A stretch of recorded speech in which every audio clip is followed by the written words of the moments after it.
What's up, everybody?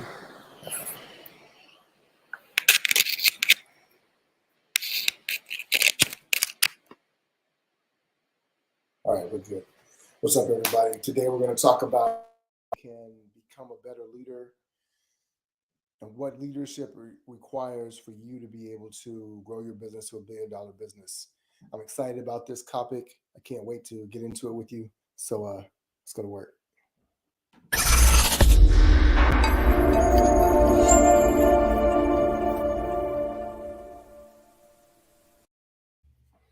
My name is Frederick Douglass Bussey. I'm the founder of Icon Status, a coaching and consulting agency, and we help entrepreneurs to turn their sandcastles into skyscrapers so they can eliminate all the frustration and pain of growing their business and creating the lifestyle of freedom and impact that they want to have, and for those in their families as well. Today, we're going to talk about a topic that I love to discuss. It's a way of thinking about growing your business in a way that relates to something that I learned from John Maxwell. If you've ever heard of John Maxwell or listened to or read any of his books, he has many books. He's an amazing leader, and he talks about how you can become an amazing leader as well. He talks about this concept in his book, 21 Irrefutable Laws of Leadership, which is called the Law of the Lid, which essentially says that the company or the organization that you're building will never grow beyond the capacity of yourself as a leader. Meaning that if you stop growing, if you become stagnant, your business will become stagnant, your organization will cease to grow at the pace that it needs to. And essentially, the leader is the one that causes it to die. But if that's also the case, there's a good news for us. And that lets us know that if we are indeed focused on growing ourselves, growing our capacity as leaders and as entrepreneurs, then we can, in essence, create another level of growth and acceleration for our businesses. If you're watching this on Facebook or LinkedIn, feel free to drop a comment below. Let me know you can hear me. Let me know that everything is going well. You can see me, if you can see the board. And we're going to talk today about lead scaling and how we as entrepreneurs can build better businesses, build bigger and more impactful businesses by becoming bigger and bolder and better as entrepreneur leaders ourselves. Number one, right, so there are 5 levels of leadership when it comes to lead scaling. And these roughly amount to 5 different levels of growth in your business. Now, it's approximate, right? So these are not hard and fast numbers, but there are different levels of growth that you have to achieve. And in studying leaders and organizations over time, we see this repeated in a cycle over and over again. And so there's different things that are required of you as you get to another level. And so what we want to do is we want to talk about these different levels of leadership. We're going to go briefly into them. And each of these are covered in the pillars of our program, which is the Scalosity program, where we talk about 3 pillars of growth in your business that you need to focus on, 3 areas that you need to focus on. And so as a leader, you have to be able to master the different levels of this. And so that's why we call it lead scaling yourself and scaling your leadership. Number 1, we have the technician. And you have to learn how to lead yourself. All right. Now, this roughly relates to between 0 and 250K a year, right? And so as a technician, you're the one that's doing all the things. You're typically doing the work, and you're building it based on your efforts, your time. You're pouring that into it. This is where you find yourself grinding and doing a lot of different things. This is really important also to understand this whole lead scaling concept, because you can see that if you have not advanced to the next level where you want to grow in your business, what it typically tells you is that you have not achieved the next level. And so if you're stuck at one level, then you are not going to be able to hit the next level in growth in your business, because you have not scaled your own leadership as well. Now, the reason why this is so important, leading yourself, right, is because you have to know how to have the discipline, the habits, the skill set to be able to acquire customers, to grow, to be able to service and fulfill your customers and your clients, to be able to create a business or a product that can deliver value to other people, right? And that requires that you have to learn how to essentially break the employee mindset of working for others and being able to start doing the job for yourself and of yourself, right? And so that's the first shift that you have to be able to make in that regard. All right. Number two is very simply, you have to learn how to lead. Sorry, give me my notes here as well.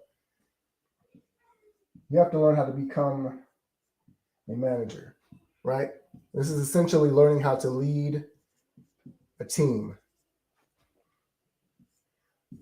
This level of growth goes from around 250 to $1 million in revenue a year. All right. And here's why this is important.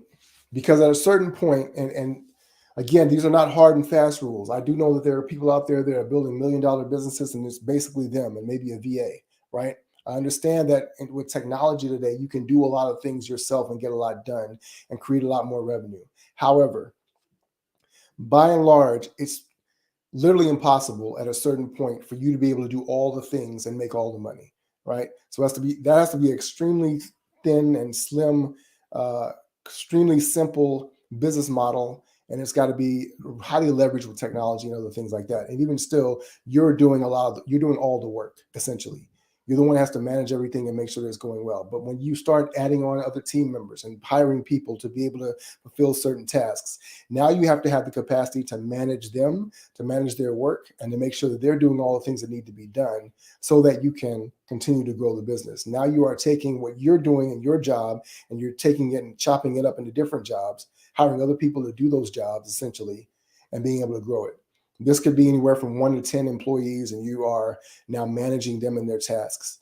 At that point, it becomes a little bit more profitable in terms of time for you to be able to grow and do the things that you need to do to hit those tasks. Now, the next phase that you want to achieve is becoming an actual leader. All right. This is when you learn to lead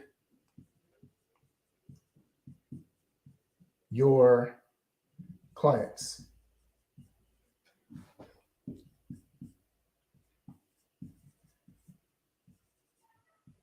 So essentially now you are at a point where you are, oh, I'm sorry. I messed that up. I have to admit it. I messed it up because I saw it wrong on my head.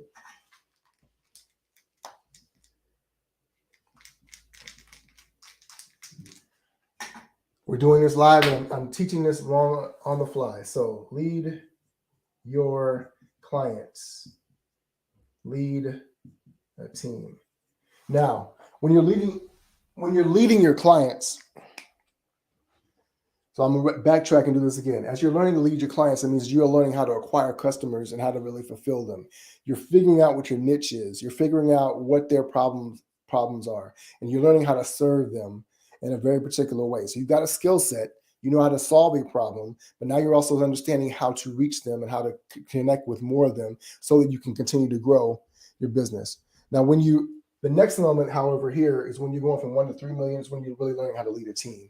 And a team means that you're not just managing the work, but you're actually leading the people that are leading the people, right? You're leading them to be able to create a vision and help them to understand exactly what it is that they're doing. What's the story that we're telling? What's the market that we're reaching? Because you're essentially having to teach them or hire people that can do these things, right? You're hiring other technicians. You're hiring other managers. Now you're putting in place those systems and things like that can run the stuff that you have in place. You put in place systems, you've leveraged your time. Now you're stepping back a little bit more to kind of see more of the field as it were. You're becoming more of a coach. So the problems that you're solving are much higher level problems. You're not getting down in the trenches all the time. It doesn't mean that you will completely free of that, but you're starting to be able to see your way clear to be able to do some of those things as well. And drop a comment below if you are tracking with what I'm saying. And my apologies for getting that backwards. But we want to make sure we're leading you in the right direction, even as I'm leading myself through this presentation. So number 4 is where a lot of us want to be, right? And so this is not necessarily talking about the type of person that you are, right? Because we know that visionary people are types, right? But in terms of your business, the actual function that you perform in your organization, you have to become a visionary. And that means that now you are responsible for communicating and articulating and making sure that the vision is clear to everyone that is coming along in the process, right? And so Now your leaders are transferring the vision down to the managers, and the managers are transferring the vision down to technicians, and technicians are making sure that the vision is actually being executed as it should be. And so it becomes clearer to see when customers are complaining or when things are falling apart or you have these fires, you understand the fact that they are not actually understanding what that vision looks like. And so you have to be the one to communicate to them so that it is crystal clear to everyone as they're moving along. So visionaries learn how to lead the market. And this typically goes from the $10 million range to the $100 million range. And that's really the leap that you're making. Why you want to be able to lead the market is because now you have an idea, you have a vision for how the world can be different, how your market in particular can be different, right? And so how your market, how you can shift things and change things and start to really nudge those people who are leading in that area. This does not mean that you are the market leader, but in order to make that shift to become that, you have to become the person that can take that leap and help them to be able to do that sort of thing. Now you are finding people that can help you to grow at the pace that you want to. And you're able to start making influential decisions that don't just affect your organization, but actually affect your market, your industry, your niche. And people are starting to take notice of the fact that you are shifting things in a particular direction. And when you're in that direction, you're moving forward.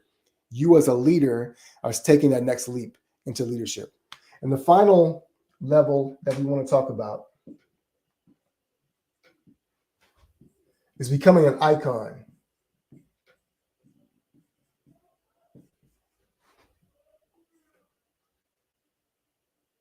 And so from here, now you want to be able to lead the world.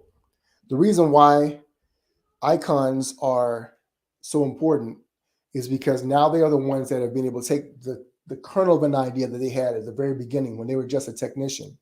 And now they're able to understand I can not just articulate it to my clients, to my team, to the market, but now they can articulate it to the world. And that's when they no longer just become, when your organization is no longer just becoming a business or a product or a service. Now it is becoming almost an idea, right? It is setting a certain imprint in the world, and now you are moving up higher and higher. There are very few percentage-wise billion-dollar businesses.